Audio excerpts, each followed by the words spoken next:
This is our league, and this is your league. From the 55-yard line on CFL America Radio and the Sports History Network.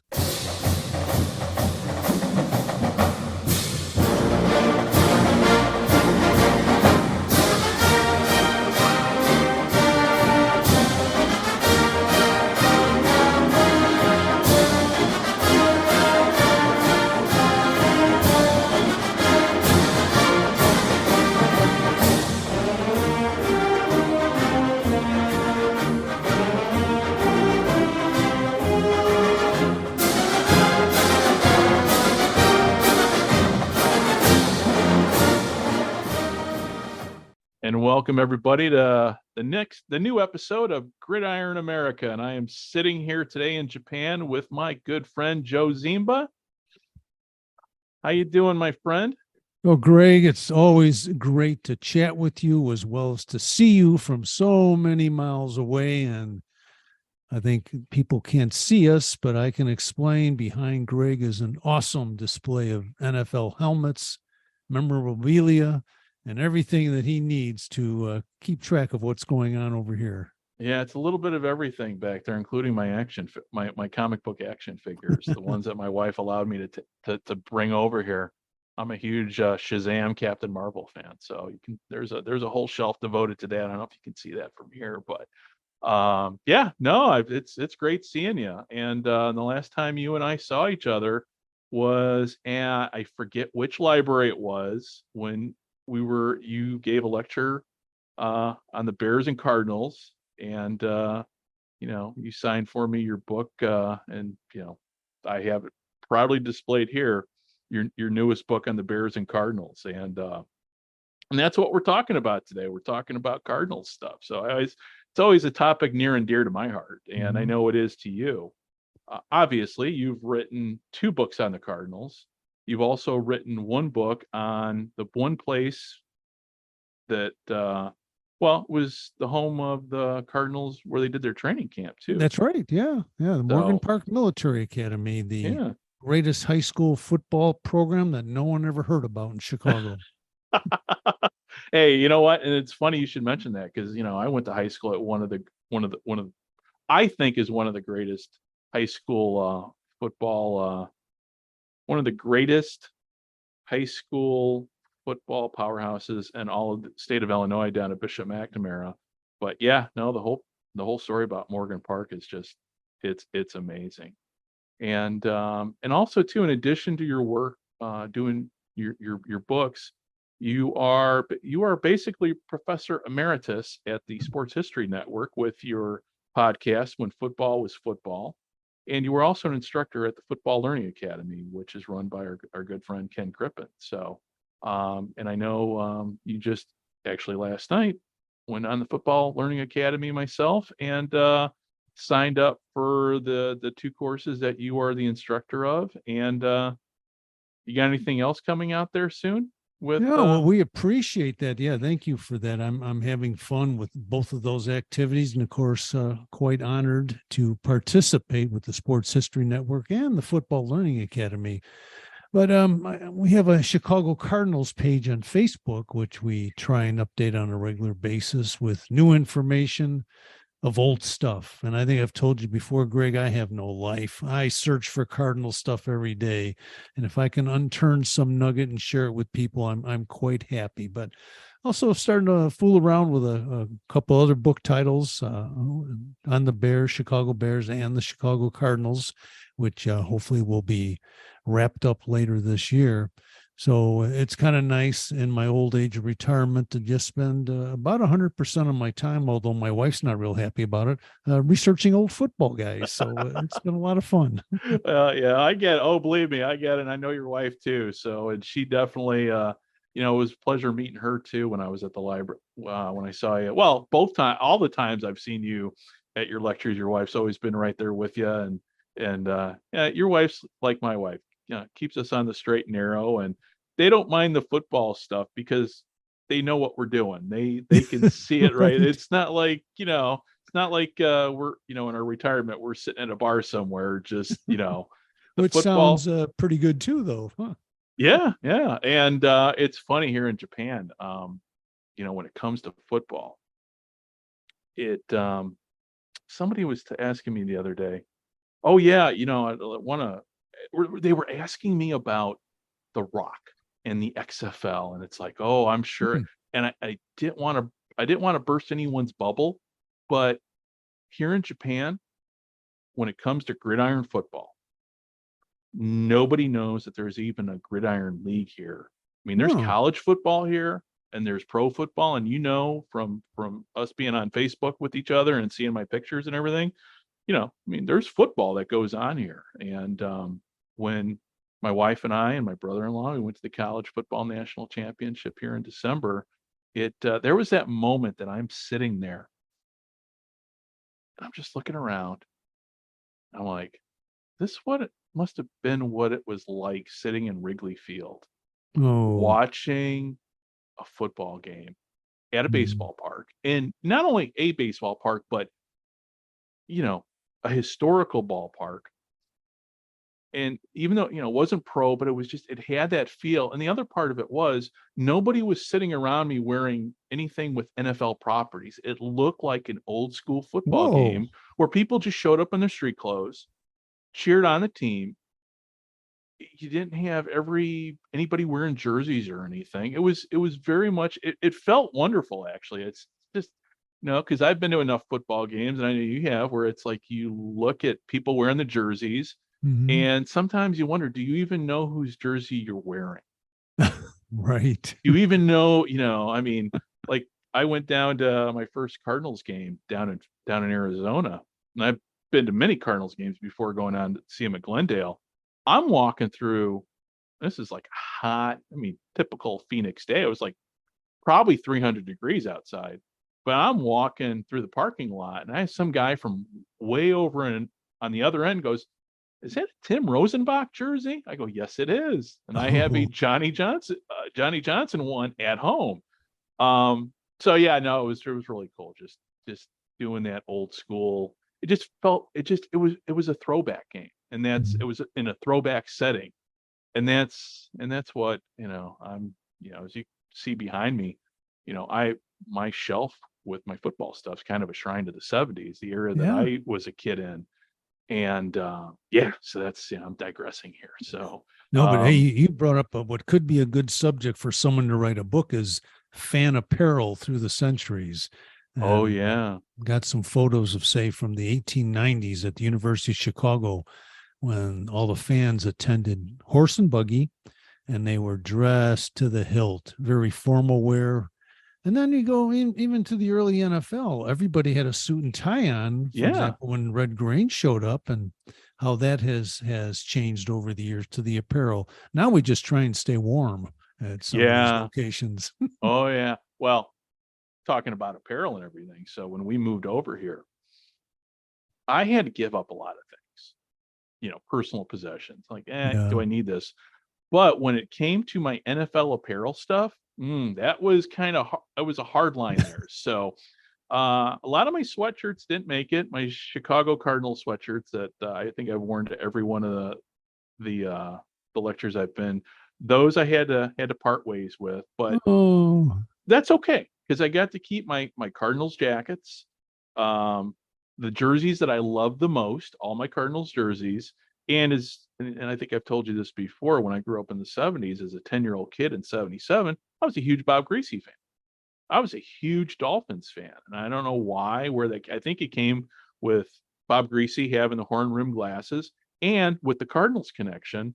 The first game I think I really paid attention to was that 1977 Thanksgiving Day game with the Dolphins and the Cardinals, and the Dolphins, Bob Greasy threw for 6 touchdowns in that game, huh. and but that wasn't the most memorable part of the game. And I don't know if you can see it behind me, but there's a signed picture of Conrad Dobler behind me, who just Oh, recently passed away. yeah. And if the most memorable part of that game was his ejection, and then after he got ejected, tossed his helmet in the stands. I don't know why I remember that was that, and I'm like, okay, then that was the game that kind of hooked me on it on the whole Ooh, spectacle of pro football. And but yeah, and that's I think where I fell in love with the Cardinal bird too. But it wasn't until Bob Greasy retired from the Dolphins that I started shifting my attention, more southwest than southeast, and Yeah. Yeah. became now I'm I'm a hardcore Arizona Cardinal fan. And while I grew up in Chicago, love the Bears, you and I are both, you know, we grew up in an era where both the Cubs and Sox sucked. And so we could, it's like, yeah, I root for both teams because, I want it's the city that I'm rooting for, not so much the logo on the helmet. Mhm. Yeah. So, but anyway, uh, it's nice having these conversations in Japan because I don't get to talk football as much. So going back to what I was saying about football in Japan, yeah, no, we don't have really a pro. There's not a. The NFL is probably followed more closely by Japanese people than their own internal professional league, which is the X League. Which, as you know, I do the Gridiron Japan podcast too, and but it's interesting here, just talking about apparel. You do see a lot of NFL apparel here, Hmm. even in the second Now hand that's shops. quite interesting. Wow. Yeah, yeah. I was in a second NFL. I was in a secondhand shop a few weeks ago. We walk by, and I see, of all things, an Edmonton Eskimos sweatshirt, and I'm Oh. like, "Ooh, ooh." My wife's looking at me. She's like, "Yeah, don't you even think about it." So, well, this has an happy ending because by the time we left the mall, the Edmonton Eskimos sweatshirt went with me. So, Oh, no, that's a nice one. yeah, yeah, yeah. And but yeah, I brought all my Cardinal stuff. I got my Cardinals hats. I got my Cardinals helmets. Um, got my mini helmets and everything. So it's football is what kind of keeps me going here in terms of just my mornings. Obviously, we've got the XFL right now going and everything. So for me, Sunday night is Monday morning here. So this autumn coming up is going to be packed full of gridiron football Yeah. from morning, noon, and night, including watching the Japanese X League on during what would be normal hours, normal football hours back in the States. So Well, that's great because we worry, your friends worry about you not getting your football fix. So I'm glad to hear that. well, that's you know what? If I moved here 30 years ago, like I had originally planned after I met my wife, that would have been hard because back 30, I mean, let's face it, what we're doing right now, the video interview and everything, Mhm. I mean, it's a crystal clear call. Everything here is science fiction. Was science fiction 20 years ago. But now, I mean, there's, the only difference that has changed with my life, and hopefully I've got family and friends that are listening, is the fact that I'm just in a different time zone. I'm still connected, obviously, through social media. And the only one thing I don't have that I had back home was, reasonably priced dairy products. Yeah. Well, I think The that's a pizza here is worldwide pretty crisis good. now. But I don't have a car right now. I've got a driver's license, but we have yet to buy a car. And yeah, it's been a fun adventure. And with the weather breaking and everything, it's going to be yeah, I'm looking forward to this spring and summer because we'll be doing a lot more traveling than even what we've done so far, which you've seen on the Facebook. Oh, it'll be great. Hey, I was going to ask you, is there any one NFL team that seems to have popularity in Japan? Well, if you go around, if you just my unscientific observations have been the Green Bay Packers. I don't know why that is, but I've seen more Packers stuff floating through the malls than anything. And I don't, maybe it's the colors. I don't know. I got it. Next time we go to the mall, I'm gonna have to spend a little bit more time in the secondhand shops. And Yeah. on the baseball side of it, you don't see too much with Japanese professional baseball. And obviously baseball here is a huge sport, Mhm. but you see a lot of major league stuff. And I've seen more Sox fans here than I've seen Sox fans back home, Oh, just geez. based upon the apparel itself. That's Yeah. my Yeah. Whoa. so but yeah, Cardinal stuff. Yeah, I haven't seen. I think I have the mother load of all Cardinals gear here. Yeah. So, well, talking about the Cardinals, let's get. We're digressing here.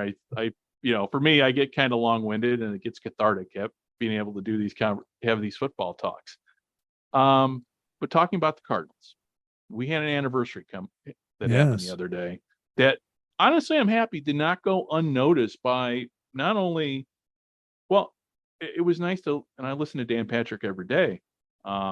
Even they brought it up, but the anniversary of the Cardinals leaving Chicago, and you are teaching a class on the Football Learning Academy now that talks about that. And there's a lot about the Cardinals moves that either is it the information that's been put out previously has been either fake or either false or embellished.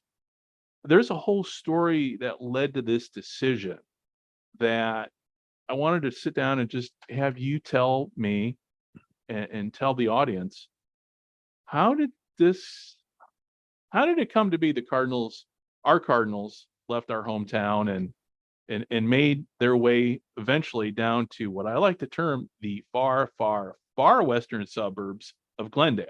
Yes. A very good description. Yeah. Yeah, the whole move situation, there's so many layers of it. I think if you're not familiar with sports, but you're a fan and you hear that a team is moving, well, obviously it's for economic reasons. And that was one of the reasons why the Cardinals were looking. But underneath it all, and I really covered this quite deeply in my latest book about the rivalry between the Bears and the Cardinals, that George Ellis of the Bears really just could not wait to get rid of the Cardinals. They not only were defeating him during the 1950s when the Cardinals were not too good and the Bears were a little better, but there was just this fact that the Cardinals were sharing revenue with fans. And the biggest deal was, since Chicago was the only city with 2 NFL teams at the time, and television was just starting to become popular, there was a very unique and weird rule called the blackout rule. And what that meant was that if the Cardinals were playing at home and the Bears were, say, in Detroit, the Bears were not allowed to televise their game back to Chicago, unless I think if there was a sellout or something, and for the Cardinals, which never happened in the 50s. So that was the one thing that was really heavily discussed at the time, was the blackout rule, that it hurt revenue for both the Bears and the Cardinals. And the other part was, with the Cardinals not drawing really well at Comiskey Park, the other teams weren't getting the guarantee that they'd like to get as a visiting team. In the 50s, it was a guarantee of $20,000 if, say, the Eagles came or the Steelers came to Comiskey Park to play the Cardinals. And the Cardinals really had to scrape to get that. Oftentimes, teams also had the opportunity to take a percentage of the gate. So if you went to the Bears instead of the Cardinals, say, yeah, I'll take that percentage, you could make a lot more than $20,000 as the visiting team. So the $20,000 might cover expenses to bring the entire team and the traveling party and the hotels and the transportation. But teams weren't for business, being professional. And so they wanted to earn a little bit more money. And as I think one of the owners of the Steelers said, that nobody ever made money when they came to play the Cardinals in the city. So there was a couple of reasons there. One was the blackout rule. The second was the revenue that wasn't being generated by the Cardinals. But the third major thing is the Cardinals really would have liked to have looked around a little bit to play at a different stadium. And George Ellis kind of put a kibosh on that as well. The Cardinals in 1958 attempted to move to Dyke Stadium on the campus of Northwestern University. They felt they could draw a little more fans by playing up on the north side of Chicago. And there was some precedent for that as well. Back in 1931, now we're going back a few years before then, the Cardinals actually moved to Wrigley Field for their home games throughout the 30s. And the logic seemed quite simple. The owner of the Cardinals, whose name was Dr. David Jones, he was the city physician for the city of Chicago, not a man of great wealth to be owning a professional football team. He looked at the attendance for the Cardinals game on the south side compared to what the Bears are drawing on the north side, and he got this great idea. He said, I'll just move our games up to Wrigley Field. And the Cubs were glad to have another tenant as well. The problem for the Cardinals was, when you first dibs on dates goes to the Cubs, trying to finish the baseball season. And then the Bears got the second choice because they were the original tenants. And then the Cardinals got their home date choices later in the season. So often Cardinals wouldn't play a home game until the end of November. And so the experiment went on for a few years.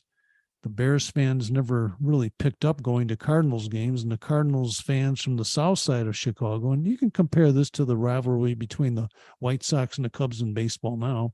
Anyway, the south side Chicago Cardinals fans felt betrayed that the Cardinals would play their games up there, and they didn't attend the games as well. So, Yeah. and for the 1940 season, Cardinals were back at Comiskey Park. But fast forwarding to 1958, as I mentioned, and everything seemed to be falling into place, that the Cardinals could move to Dike Stadium. The university, Northwestern University, was apparently very receptive to that. The Cardinals even went out and did a survey among the residents, and they thought it was okay to have football there on Sunday. So all they needed then was the approval of the National Football League. And that's where George Halas comes in, unfortunately. In the middle of all this talk about moving the team to Northwestern, everyone would be happy. Halas pulls out something called the Madison Street Agreement. And Madison Avenue is an east-west street in downtown Chicago. And apparently in 1931, Dr. Jones, the owner of the Cardinals, signed an agreement with Mr. Halas that said the Cardinals would not play any games north of Madison Street. The Bears, according to Halas, would not play any games south of Madison Street. They would divide the city in half. And so no one on the Cardinals by 1958 had ever heard of this agreement. No one had seen it. And Halas pulled it out, and he went to the NFL meeting, hoping to stop the Cardinals from what he considered a movement into his territory, which would be on the north side of Chicago. And Commissioner Bert Bell, agreed with Halas. Said it was the toughest decision of his career, but he couldn't let the Cardinals move. And I remember one of the Cardinals managers said at the time, and this is kind of a well-known statement, he said, well, if we had been able to move to Dike Stadium, we'd still be in Chicago. But unfortunately, that started the wheels turning. That was in late 58. And the Cardinals would move a couple of years later. But to end my story there briefly, that's kind of setting the table for the whole move. Well, let me ask you, when it comes to stadiums, now you and I, for those who are listening that don't know, the Chicago area really is you would think in a major metropolitan area like what we lived in and grew up in, that there'd be more than a few stadiums. But when it comes to, I mean, in terms of major colleges, the University of Chicago was a football powerhouse, but obviously their program ended in the 30s, I think, was it? Yeah, end of the 30s. End of the 30s. So the stadium there was on its way out and was eventually torn down. And obviously we know what happened underneath the stands that led to the atomic age that we now live in. But so you had Comiskey Park, which back then, I mean, even back then, Comiskey Park was an old park. It was, yes. It was. I mean, it was built, I think, in 1910. I think I'd double check my numbers, but yeah, it was so it was an aging stadium then too. And then you had Dike Stadium, which, listen, for those people who have never been to Chicago, it's hard to explain just how hard it is to get to Evanston, even from the city itself. That is, I lived in the western suburbs for years, and that was at least an hour drive up Harlem Avenue and then over. At just not an easy stadium to get to, even with public transportation. But there was one stadium centrally located, and that's Soldier Field. And so my question is was why did it take so long for Soldier Field to become an NFL stadium? Not only for the Bears, but also for the Cardinals. Right.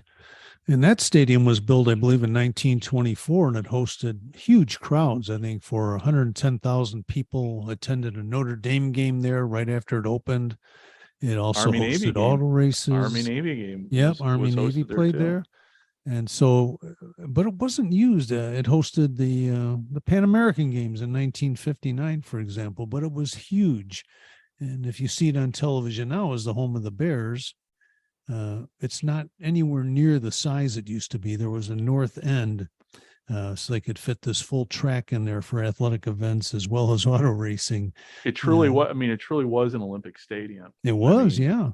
I mean, just a huge place. You would compare Soldier Field as it was to what the LA Memorial Coliseum is. That's a good example. That type of grandeur. Mm-hmm. Yeah, and that huge place. But the Cardinals did move there in 1959. They played 4 of their 6 home games there. The city of Chicago agreed to make some improvements to the stadium so it'd be more football friendly for the Cardinals. Although the team also played 2 games in Minneapolis that season. And looking around for a new home was nothing new for the Cardinals. I recall reading about they played their opener in 1940 in Buffalo because they couldn't get Comiskey Park when they wanted it. And seems to me there would have to be a better reason for that to make the schedule that you would be conflicting with the baseball team you're renting from. But there had been rumors over the years that they might go to Miami or they might go to Nashville, for example, even San Francisco or Los Angeles before the NFL extended their teams out that way. So it seemed like a logical move to go to Soldier Field, much easier to get to. We had Lakeshore Drive right outside it. It's much improved now, but there was parking around there. Now it's a little more difficult if you try and go to a Bears game at Soldier Field. Right. But it would seem to be a logical place. And one example I'm thinking of is what confused me through the years is back in 1934, the editor of the Chicago Tribune started the college football all-star game. And that drew massive crowds. 101,000 saw the Cardinals play the All-Stars in 1948. And for those not familiar with the All-Star game, since it hasn't been around since 1976, but each summer at Soldier Field, the college kids who had just graduated or used up their eligibility were voted upon from a nationwide survey or voting process using newspapers, and they would play the defending NFL champions. So it was a huge success right off the bat. The first game, the Bears and the All-Stars played to a 0-0 tie, but some of the newspapers at that time were talking about traffic jams, which were unheard of at that time around a football field for the pros. And so it worked. And back really then, well. Lakeshore Drive was like the main way to get into the city. It was, yeah. One of the main ways. I mean, nowadays, obviously, they're different ways. So I can only imagine. I know what those traffic jams on Lakeshore Drive are during a normal day. I can only imagine what they would have been like back during that time period. Yeah. And they even played night games for the All-Stars way back then. So that was just shortly after, I think the Cardinals played the first night game in the NFL in 1929 or so. So it was quite the event, and it would seem logical that the Cardinals could have played there years and years before they did, but for some reason they didn't. Maybe the rent was too high. I'm not sure, but we both know how. I mean, that is owned by the Chicago Park District. So we know. Yes. I mean, we just know with current history with the Bears right now how ever since 1970, ever since I think 1971, the Bears have called Soldier Field home. Mm-hmm. And anybody who is from Chicago, anybody who's a Bears fan knows what the history. The Bears in the Park District. It was always an uneasy relationship from day one, and now, I mean, obviously, we're looking at full blown divorce here with Arlington Heights and everything. Right. So we can take what we know from here and the recent history and kind of extrapolate as to what that back then. Yeah, I mean, it's not surprising that the Cardinals didn't play at Soldier Field, but that was always a thing, before I really got into sports history and football history, really reading up on it. And again, I read, your first book, When Football Was Football, and you go into great depth with your book as to not only the names of the players, the owners and everything, but also where they play. There's a whole section of your book devoted at the very end as to the schedules and where they played. And the one thing that stood out with me in your book and looking at those records is how little it seemed like the Cardinals seemed like they were permanently on the road most of the season. Yeah, yeah. I mean, there were some seasons, correct me if I'm wrong, but they only played 2 or 3 home games. They did. And that contrasted greatly with the early 1920s when 1 or 2 seasons the Cardinals never left town. They would have, say, 8 or 9 home games, and then they'd play the Bears in Chicago, so they would never leave Chicago. And then towards the end of the 20s, I think about 1928, they had a very strange schedule where they were out of town almost every week. And then, of course, in the 30s, moving to Wrigley Field, they didn't have the opportunity to play home games when the nice weather was out in September. With, as I mentioned, the first home game taking place in November, late November sometime. So it was a problem. And you go back when we mentioned the Chicago Park District, I just recently found out kind of a fun story about how tough they were on these teams.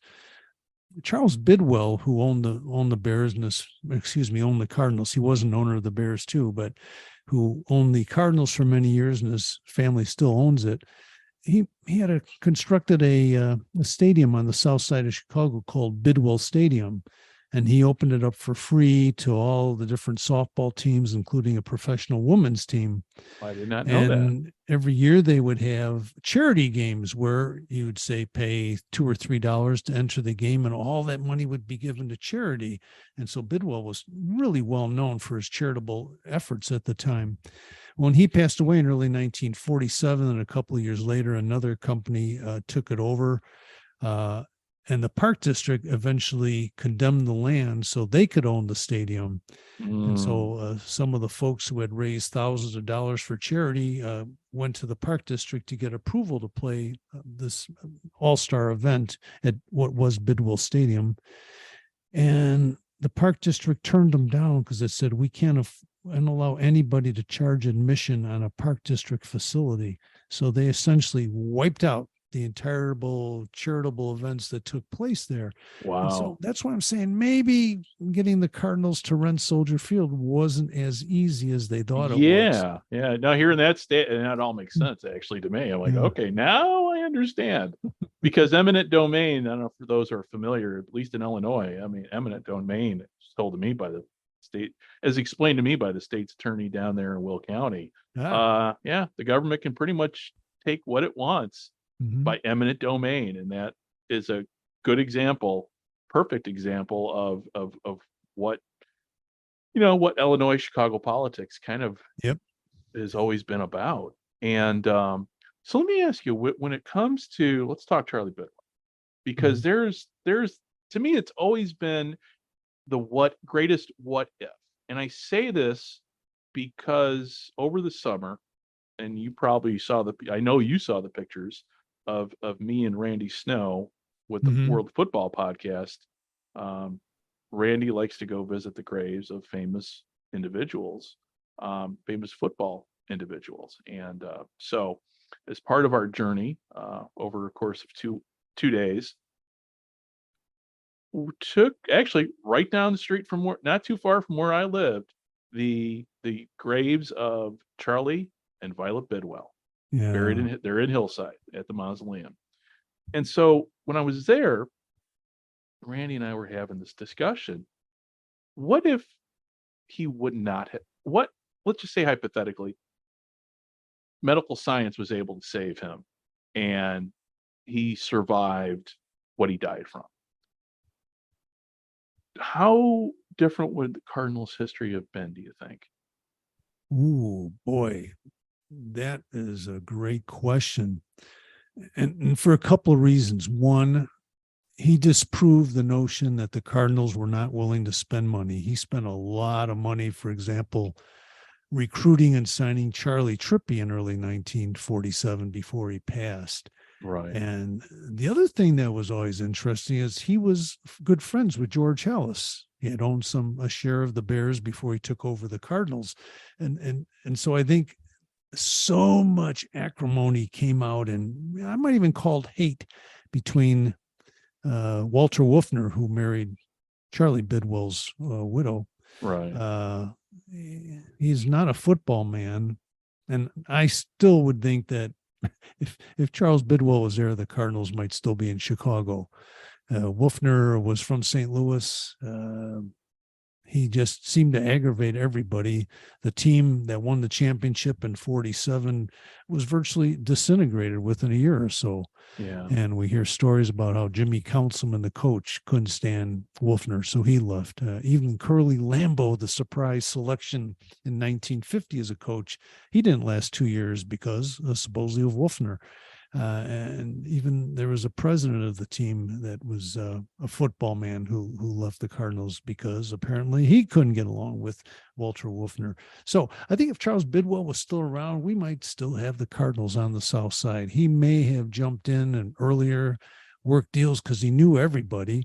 Who knows? He and owned and you could even extrapolate too, because at some point the Bears and Cardinals would have had to work together towards a new stadium. Yeah. It's not knowing what we see out in LA and what we see out in New Jersey. You don't have to imagine too hard that's probably what would that's what would have happened in Chicago. There might be a stadium already out in Arlington Heights where two teams are playing right now. Yeah, they could be. But if you think of another thing, Bidwell was also operating 2 horse race tracks. Yeah. Hawthorne and Sportsman. Sportsman eventually turned into an auto racing track for Indy cars. Right. Could he have taken one of those and remodeled it for a football team? The guy was very active and very creative. Yeah, I forgot about the property he owned, but I forgot about the parks.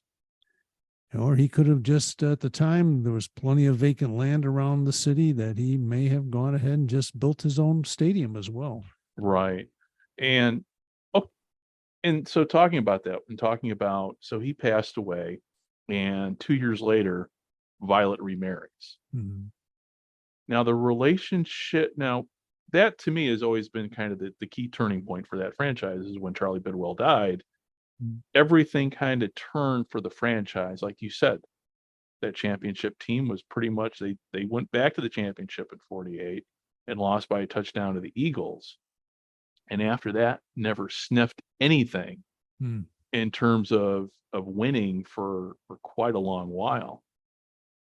So what was the relationship at that point? So when he died after that, so when Wolfner came in, it seemed to me, everything that I've read with your book and in other books, the team was operating on a shoestring, constantly on a loss, but it was a loss that was absorbable. I mean, they lost money, it seemed like every year, but the losses weren't horrible, and they could survive the losses by taking from, using money from other ventures to kind of supplement.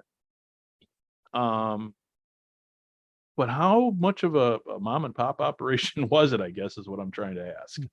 Because you've looked at the numbers, and you've been to the Pro Football Hall of Fame and looked at a lot of documents. So I asked that somebody who's witnessed in a way, kind of witnessed history firsthand through all your research.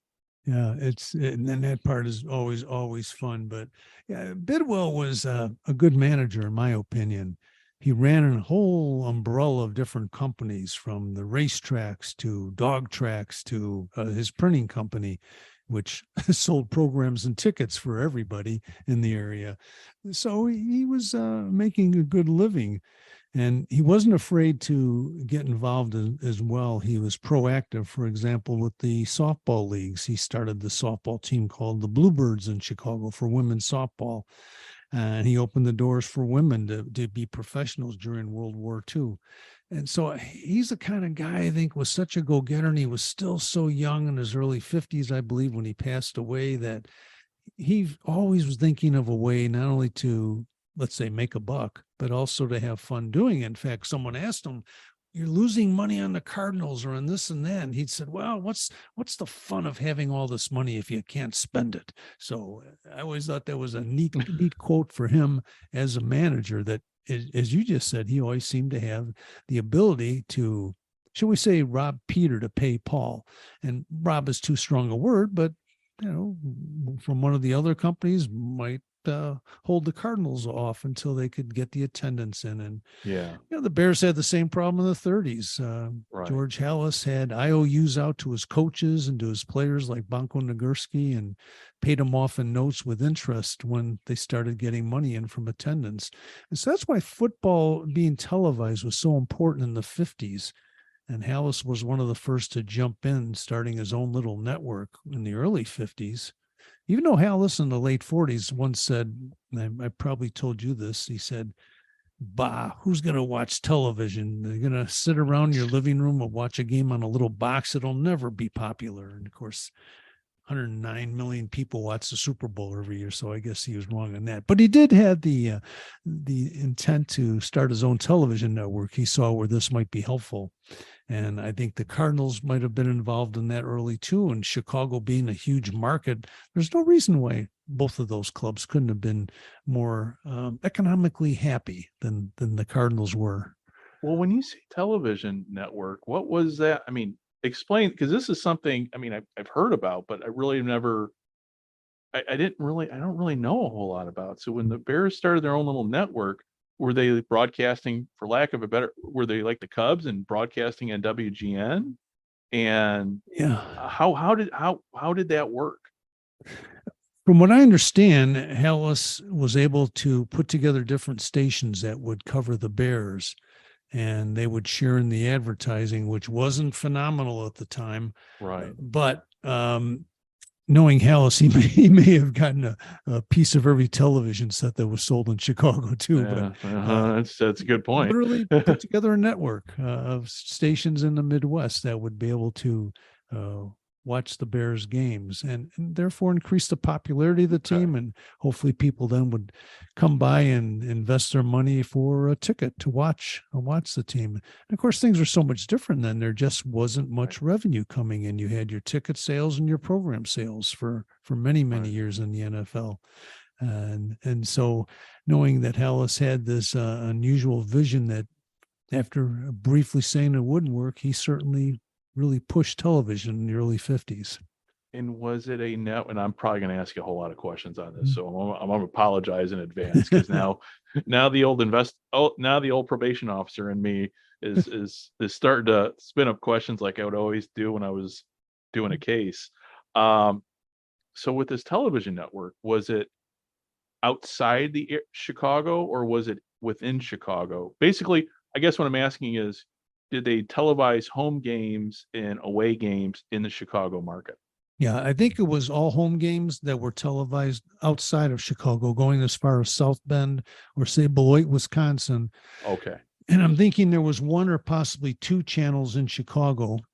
WBKB, which is now Channel 2, was one in Chicago that televised the Bears game. So it wasn't, from my understanding, and I haven't done a great deal of research, but it just struck me as something quite interesting that Halas had this vision to put together different television stations. And radio broadcasting wasn't that old either at the time. So they were doing that on WGN going back to the early 20s, especially when Red Grange had his first game. There was 2 or 3 radio stations that were covering that game. And so we're seeing a little bit how the revenue might be there eventually. As I mentioned, we traditionally saw ticket sales, program sales, but now we had the electronic, which is a strong word for the time, media coming in and getting some sales out of that as well.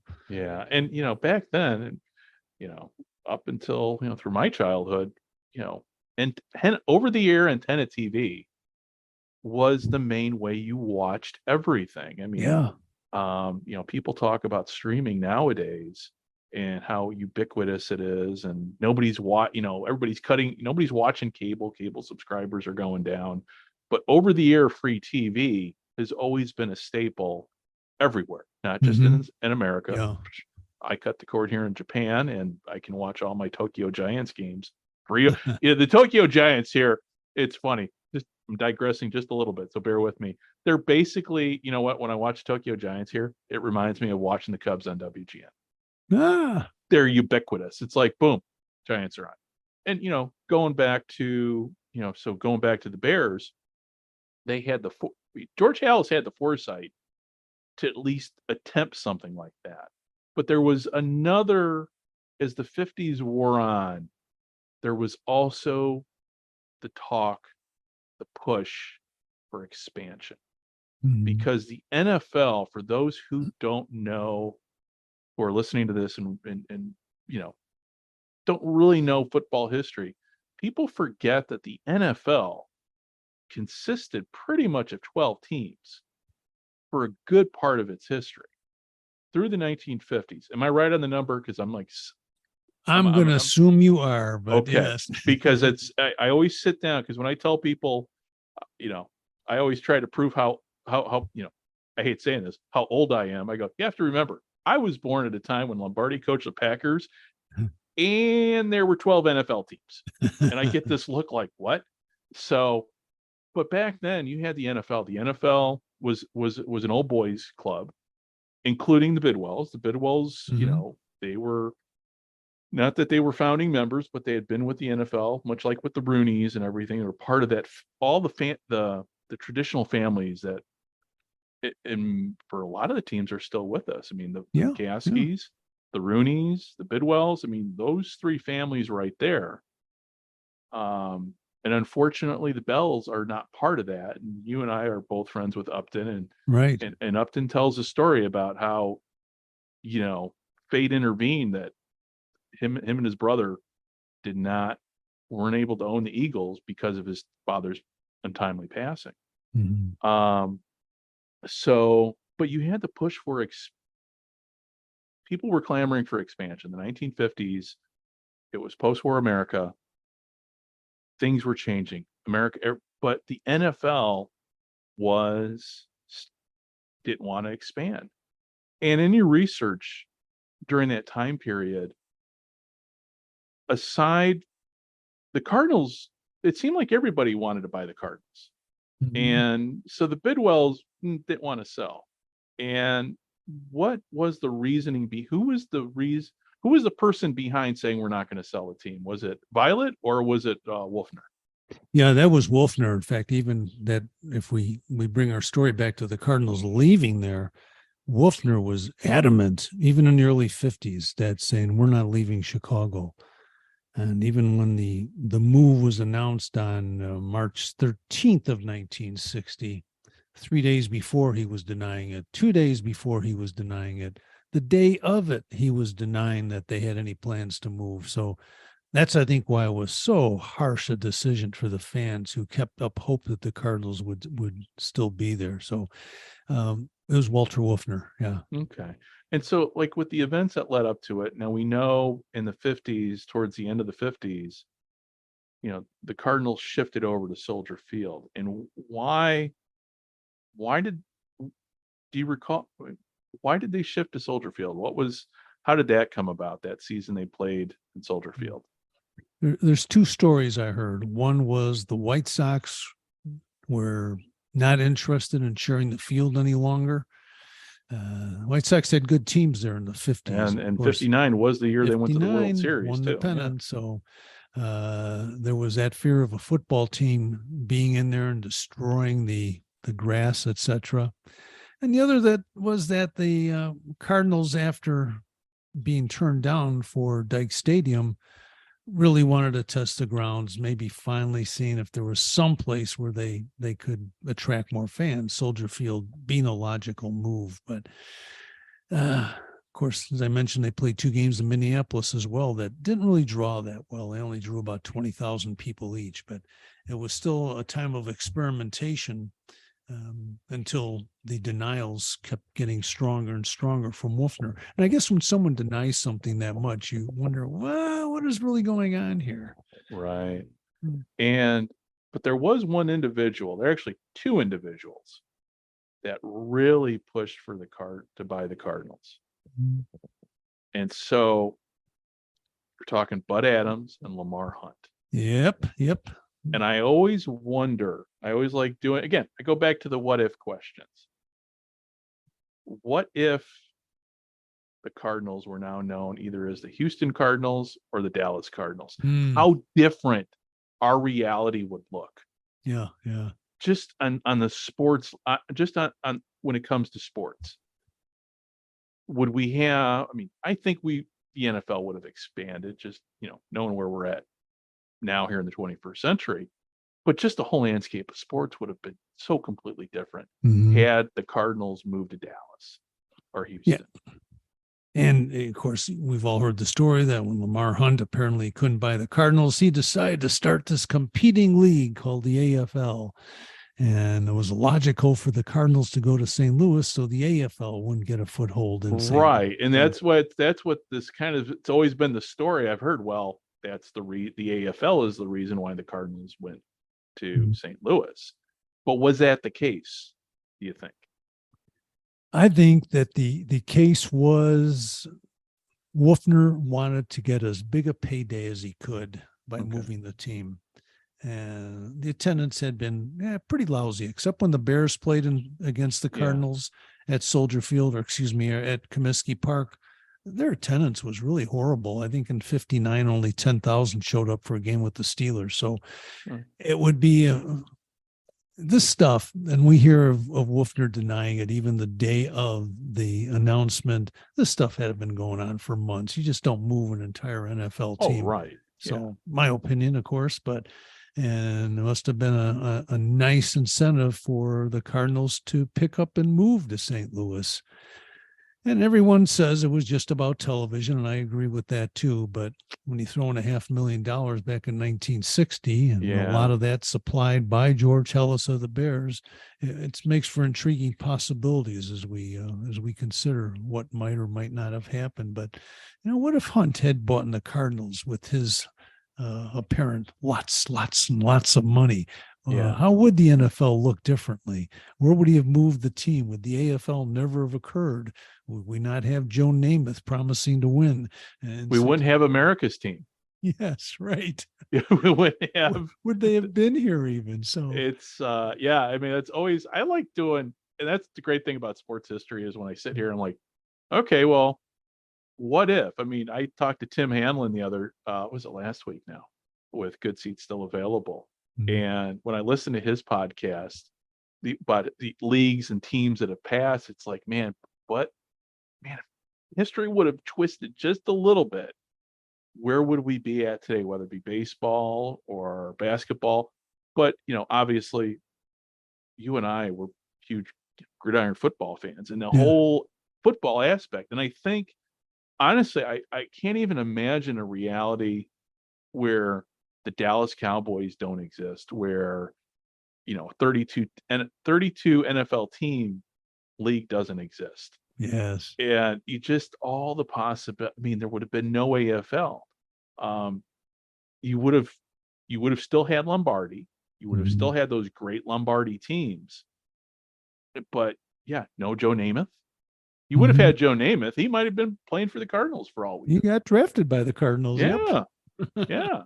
And so it makes for a lot of interesting what ifs. But when it comes to the Bears and the Cardinals history, it is very much a joined history.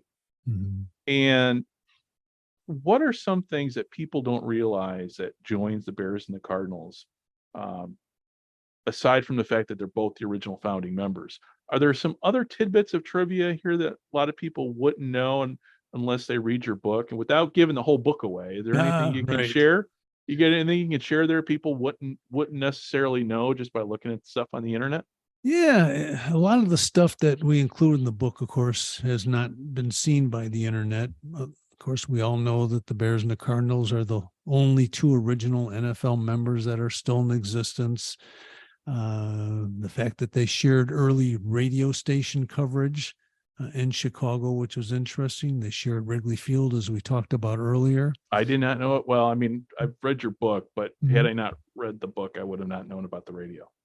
I did not know and the about fact the that they stuff. really made Chicago the heartbeat of the National Football League when they played twice a year and they drew big crowds, and the rivalry and the stories of the story I've told before about the Al Capone mob breaking up one of the games between the Bears and the Cardinals. When a fight broke out on the field and the fans came onto the field, the police came onto the field, and all sorts of fun stuff was going on. And looking back, and one of the neatest things that I've been able to find, which I base a lot of my book on, is at the Hall of Fame now has released the Dutch Sterneman papers, Right. which Dutch was the co-owner of the Bears in the 1920s and very early 1930s. And his family maintained all of his records. So Hallis took care of the football stuff. Sterneman was the co-coach and co-owner, but Sterneman did the finances. And that stuff has just been, whoa, eye-popping.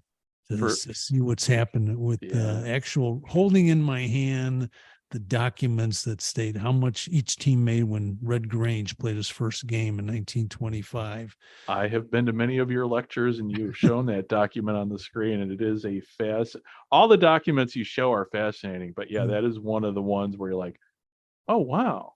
And then, unless you've got unless you're an expert in finance and can figure out what those numbers mean in today's dollars, they don't seem at first glance, but then when you look like, oh, but back then it just, the teams operated so much on a shoestring. It was very, all the NFL itself really up until the 1960s was, it operated on a day-to-day basis. It seemed like there was, you had teams folding. I mean, up until the last team that actually folded, I think, was the Dallas Texans. Was the NFL Dallas Texans was the last NFL team that I think actually folded, if I'm not mistaken. And so when it comes to that time period in the 50s, going back to little things like even logos on helmets. So when the Bears, so up until the Colts, the Colts and the Rams were one of the, talking. I bet me. I do love football aesthetics, and I'm very much a fashionista when it comes to football. That's the reason why I'm a huge Cardinals fan. I love the old bird. Not a big fan of the new one, the one that they currently have, but it is what it is. But the parakeet on the helmet, for when I was growing up is, and also too with the way the Dolphins logo was and the Bears, just very just something about it. I can't even explain why or how. But when the Cardinals were in Chicago, when they made the change to St. Louis, they went to Sportsman's Park, and they obviously that's the year that they slapped the logo on the helmet. And to me, that's always been kind of the birth of the modern NFL, when teams started, paying attention to like NFL properties. NFL films came along not too much, right about that time too. So, without NFL films, you might agree with me, you might disagree with me, but I don't think without NFL films, the NFL would be as popular it is now. At least they brought a little bit of poetry to a very difficult and challenging game. That's for sure. Yeah. And it's something you don't see. I mean, the NFL films that we grew up with, that we know, is not the same NFL films that we see on the NFL Network now. We get glimpses of it every now and then for old specials. And thank God for YouTube. Thank God for on-demand stuff. And even the NFL Network has got some of the old stuff and everything. So going back to when the Cardinals left Chicago, they went to Sportsman's Park. What was it like in Chicago? Was it just like, boom, they're gone? I mean, was there an outcry? It wasn't like what you saw in Cleveland when the Browns left, or even in Houston when the Oilers left. What was it? Was it just kind of like a shrug from the city? It was shock. I think a lot of shock, mainly because Wolfner kept saying there's no chance the team is going to leave. And people thought, yes, there is a chance. But in the talks I give around Chicago, and people still are saying, yeah, my dad or my grandfather was a fan, and he was so upset. Now he follows the Bears, or he follows the Packers, or he still follows the Cardinals. And well, anytime the Packers lose, an angel gets its wings. And we both know that, both being a Cardinals and Bears fan, anytime both our teams beat the Packers, an angel gets its wings. That's a good day. Yeah. So there's a lot of dismay, a lot of disbelief, and the newspapers as well pretty much were against Wolfner for this. But it's hard to say. There's so much stuff going on behind the scenes, the finances, and I think it would have been a lot cleaner if he had just not spent so much time denying it. Every paper around the country that I tried to look at, and they're from Tampa and Minnesota and New York, and Wolfner being on the wire services saying, Right. we're not going to move. We're still the Chicago Cardinals. Even on the morning the sale was announced, there's an article saying we're not moving. It reminds me of Robert Irsay moving the Colts. Oh, yeah. Yeah. Except, no alcohol involved. Yeah, right. If you remember those videos of Irsay at the airport denying the Colts were going to move, and not too much later, they were gone. In the heat of the night. Yeah. But with the Chicago media was, it seems like it, and maybe you'll agree with me, and I think you will, but when it comes to the south side of Chicago, the teams on the south side to me have always kind of gotten the short shrift. Mhm. If you remember way back when, in the late 80s, early 90s, Sox were talking about moving if they wouldn't have got a new stadium. Yeah. And they got a new stadium. But we would never, nobody's, there's always that talk about, well, if the Bears obviously are moving to Arlington Heights, but they're not leaving Chicago, and we know, but the Bears are going to Arlington Heights, but they're still going to be the Chicago Bears. The Cubs are never going to Chicago, and if the Cubs ever did, the outcry would be. But and just reading it, I never got a sense that yes, there was people that were upset, but there was never an outcry that like you would see now if a team just up and moved, much like the Browns did, or even the Oilers did, and even with the Raiders. So, but that was the first big move too for the NFL, the first major relocation. And that's something people don't really talk about. I think, and I agree with you when you said there wasn't a lot of concern because it quickly became old news in Chicago. Right. The Cardinals are gone. Oh, well, we still have the Bears. The Bears are more popular. Right. We can get behind them. So I think how quickly that it was not a front page story said a lot about the Cardinals move. And even the fact that when they moved, and there was a lot of newspapers in town then, didn't really cover that too deeply. The Tribune did, of course, and I think the Daily News and the Sun-Times, but it wasn't a great deal of coverage, nor was there a lot of hand-wringing and saying, oh, woe is us, we lost our team. Well, they're gone. Well, and also, too, nobody was demanding a new public stadium, too, if I recall correctly. Was there a demand that was I don't recall ever reading anything about it, but were the Cardinals demanding that the city pay for a new stadium, or they seem to have kind of thrown the towel in when Hallis defeated them on Dyke Stadium going to Northwestern. But they did. Here's an interesting thing about all that. The Cardinals went into an agreement with the city of Chicago to remodel Soldier Field, and the Cardinals were going to pay or split the costs with the city. And when they left, that was one of the stumbling blocks because the city wanted its money. And also right before the sale was announced, Wolfner got in the newspaper and said that in 1960, all of our home games are going back to Comiskey Park. Well, he's already under contract to Soldier Field. And it just seemed if he knew they were going to move to St. Louis, why he would say they're going to play all their home games in Comiskey Park. Yeah. So again, more confusion. I think his actions really turned off a lot of the media and the fans. Well, and I could see where they would, because at that point, credibility, and back then, all people knew was what they read in the newspapers, what they saw on TV, and what they heard on the radio. They didn't have what we've got now. So if the newspapers were, I can. I can definitely see why it would be old news and it'd be on to it. But the credibility, when Irsay moved the Colts, there was a huge outcry, and we remember when all that happened. But they would keep replaying what Irsay said over and over, So it's, but back then we didn't have that, there wasn't that videotape of, it was just what you had in the paper. And like you said, everything moved on. There wasn't a rehash of the past.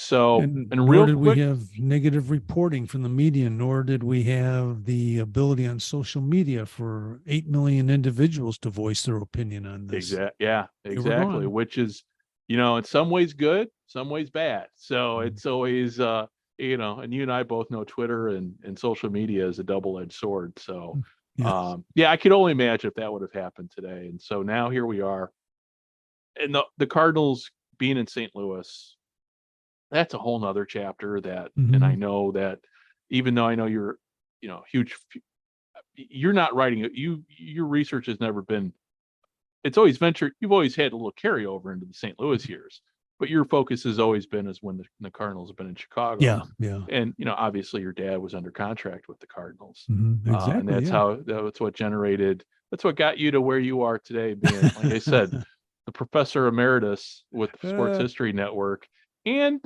amongst the Professional Football Researchers Association. mm, Um, you and other guys like Ken Crippen keep, you know, keep the football history, the pro football history spirit alive, because it's one of those subjects that just, like you said, you do this all the time. I've mm, noticed is in my retirement, that's all I do is I kind of eat and sleep football, it seems like, and yeah. I do enjoy it. So, well, before I let you go here, before we end, now you and I, even though we're going to hit the stop button, I got a whole nother idea that I want to talk to you All after the right. recording stops. But let everybody know where they can find you on social media, and also more importantly, where they can find your book, because it's available on the new book's available paperback. Do you have I can't remember. Do you have audiobook? No, not yet. No. Okay, Well, but there it is is a available on e-version Kindle. though. There's Yeah, a it's Kindle available on version. Kindle. Mhm. So where can everybody find you? Yeah, I think the easiest spot is a couple ways right through McFarland Publishing on their website.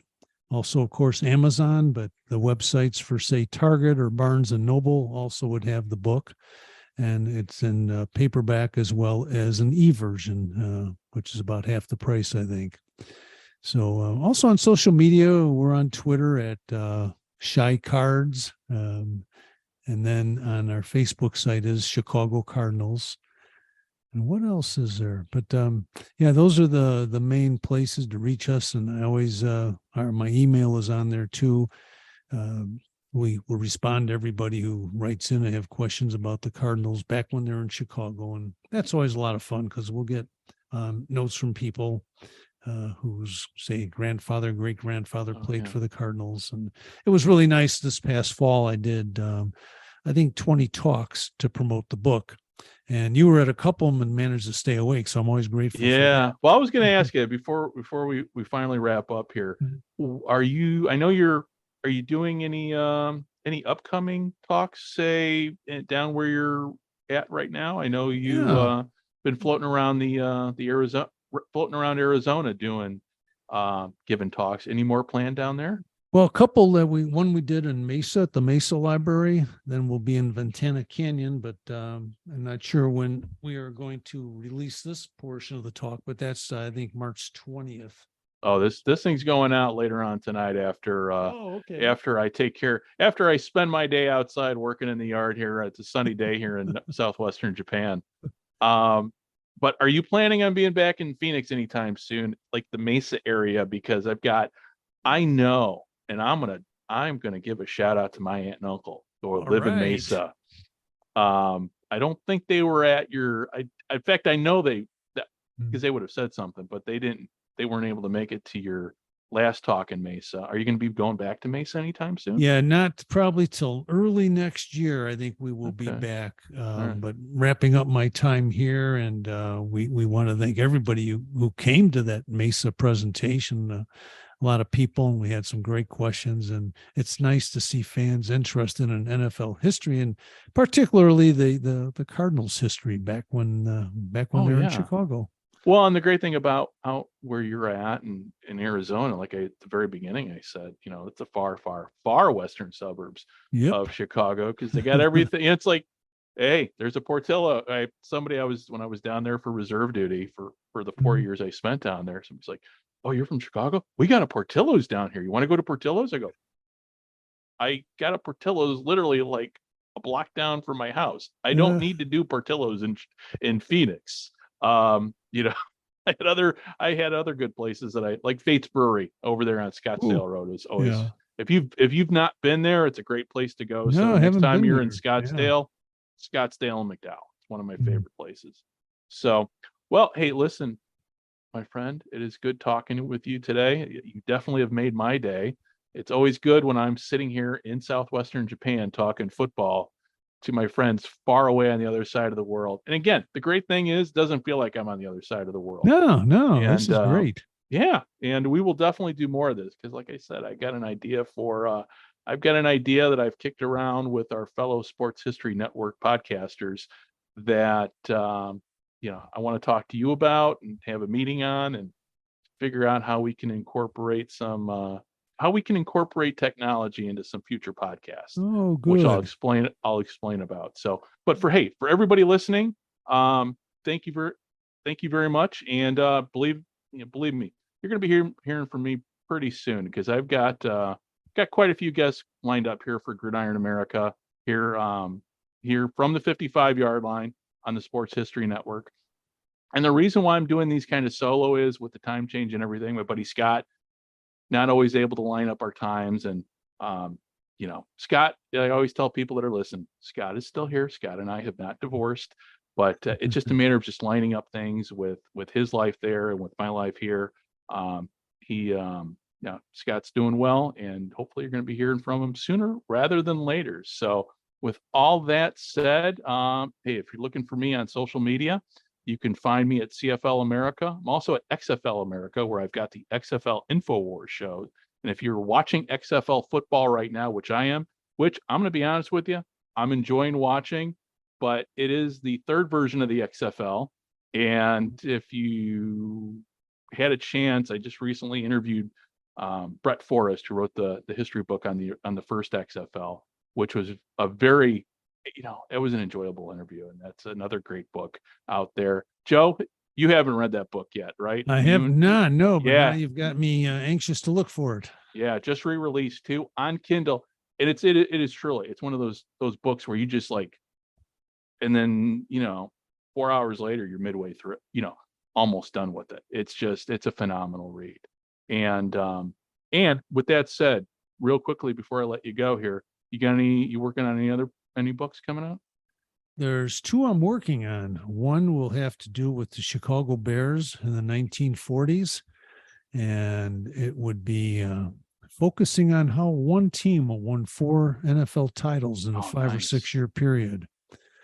And then a few years, we're coming up to 1925, which in my opinion is the craziest year in NFL history. So there might be a book on that as well, Greg. Nice. I know where you're alluding to too. So, and I'll leave that there with that. I won't give away the spoiler on that. So, all right. Well, listen, on behalf of myself and Joe Zimba, thank you for listening. And I shall be talking with you, or we shall all be talking with you very, very soon. Check out Joe's podcast, When Football Was Football, on the Sports History Network. And thank you for listening. This is Billy Stacy of the St. Louis Football Cardinals, and the Cardinals are charging.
This podcast is part of the Sports History Network, your headquarters for the yesteryear of your favorite sport. You can learn more at sportshistorynetwork.com.